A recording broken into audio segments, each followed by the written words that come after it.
Sharing pengalaman bayi kuning yang jarang terjadi, tapi terjadi sama anak-anak aku.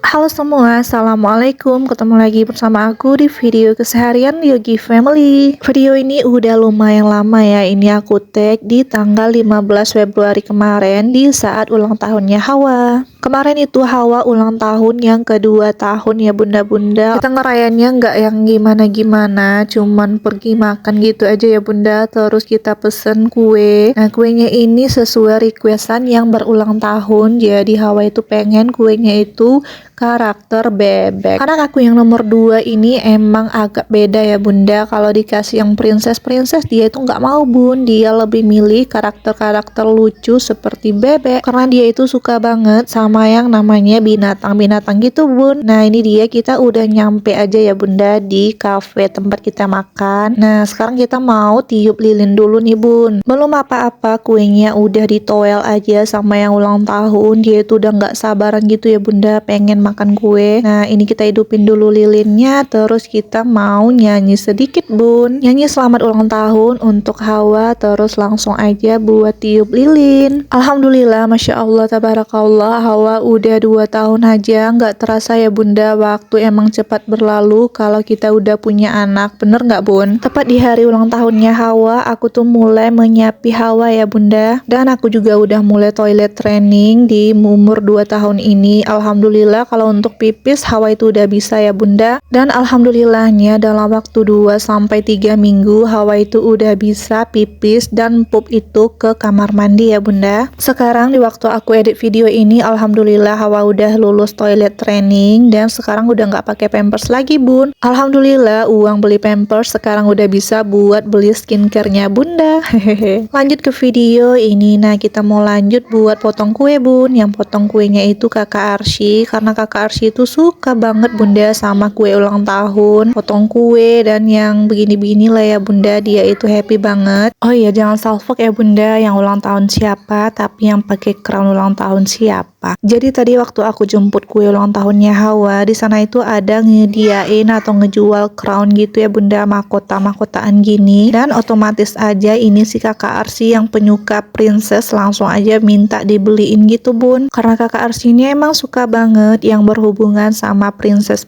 bun. Nah itu dia ya bunda, anak aku itu ada dua-duanya itu perempuan, tapi mereka itu punya tipe yang berbeda ya bunda. Di sini aku mau cerita sedikit tentang pengalaman aku, yang mana anak aku itu dua-duanya kuning saat lahir. Jadi Hawa ini lahirnya itu lahiran normal ya bunda, tapi aku itu diinduksi karena udah HPL, tapi sakitnya itu nggak datang-datang juga bun. Jadilah aku milih buat diinduksi aja. Nah di waktu lahiran kakak Arsy aku juga diinduksi ya bunda, jadi sama. Dan anak aku ini dua-duanya di saat lahir itu mereka itu kuning bun. Bayi kuning itu biasa kata orang karena kurang ASI dan karena baru lahir gitu, nanti dijemur juga bakalan hilang, tapi itu nggak berlaku buat anak aku ya bunda. Kedua anak aku itu lahirnya itu kuning bukan karena kurang ASI dan bukan karena kurang dijemur, tapi karena perbedaan golongan darah aku dan anak yang aku lahirkan. Nah jadi aku itu golongan darahnya itu O ya bunda, dan pak suami itu AB. Jadi anak itu berisiko kuning kalau dilahirkan dari ibu yang golongan darah O, dan anak yang dilahirkan itu golongan darahnya itu A, B ataupun AB. Nah itulah yang terjadi sama aku dan anak-anak aku ya bun. Dan kuning bayi yang tidak normal itu kuning bayi yang terjadi saat anak itu masih di bawah, umurnya itu di bawah 24 jam ya bunda. Jadi kedua anak aku itu di saat umurnya itu beberapa jam setelah dilahirkan, mereka itu udah mulai kuning gitu bun, dan sampai 24 jam itu kuningnya itu udah kuning banget bun, udah kayak kunyit gitu. Jadi setelah pulang ke rumah itu aku langsung balik lagi ya bunda ke rumah sakit, dan anak aku itu harus dirawat. Nah mereka itu harus di fototerapi untuk mengurangi kuning yang ada di tubuhnya. Untuk kasus anak pertama aku yaitu kakak Arsy itu aku cukup shock ya bunda, karena aku baru melahirkan, new mom, belum ada ilmu apapun, dan kakak Arsy itu harus dirawat bukan hanya di rumah sakit di dekat daerah aku ini, tapi harus dirujuk ke rumah sakit yang lebih besar lagi yaitu di Kota Padang. Di sana dilakukan transfusi tukar darah ya bunda, untuk mencegah bilirubinnya itu sampai ke otak dan merusak otak anak kita gitu bun. Hal ini dilakukan karena bilirubinnya itu udah terlalu tinggi ya bunda-bunda. Tapi kalau di kasus Hawa itu nggak sampai tukar darah karena aku udah pengalaman gitu ya bunda, penanganannya itu juga lebih cepet. Jadi di fototerapi aja alhamdulillah udah turun gitu bun bilirubinnya. Jadi cukup penting ya bunda untuk mengetahui golongan darah kita dan golongan darah suami atau calon suami kita ya bunda sebelum menikah, biar nggak kejadian seperti aku. Walaupun kejadian ini juga cuman beberapa persen yang terjadi ya bun, tapi qadarullah hal ini terjadi sama aku dan aku menerima ini ya bun. Tapi alhamdulillah sekarang anak-anak aku itu udah tumbuh sehat tanpa kurang satupun ya bunda. Aku sangat bersyukur walaupun dengan penuh perjuangan gitu bun. Nah kalaupun aku mau punya anak ketiga, kata dokter sih berkemungkinan gitu bakalan terjadi seperti itu lagi bun. Tapi hal itu juga nggak bikin aku trauma sih bun buat punya anak lagi. Mudah-mudahan kalau dikasih rezeki lagi nggak apa-apa sih bun. Alhamdulillah aku bakalan menerima. Tapi di sini aku bakal nyiapin dulu ya bunda dalam segi ekonomi, mental dan fisik. Karena aku bakalan melewati hari-hari yang penuh perjuangan lagi ya bunda pasca melahirkan. Pasca melahirkan aku tuh nggak bed rest di rumah, tapi harus berjuang lagi di rumah sakit. Sekian dulu video aku dan cerita singkat aku ya bunda. Kalau ada yang tertarik aku bakalan lanjut cerita lagi di video selanjutnya. Assalamualaikum warahmatullahi wabarakatuh.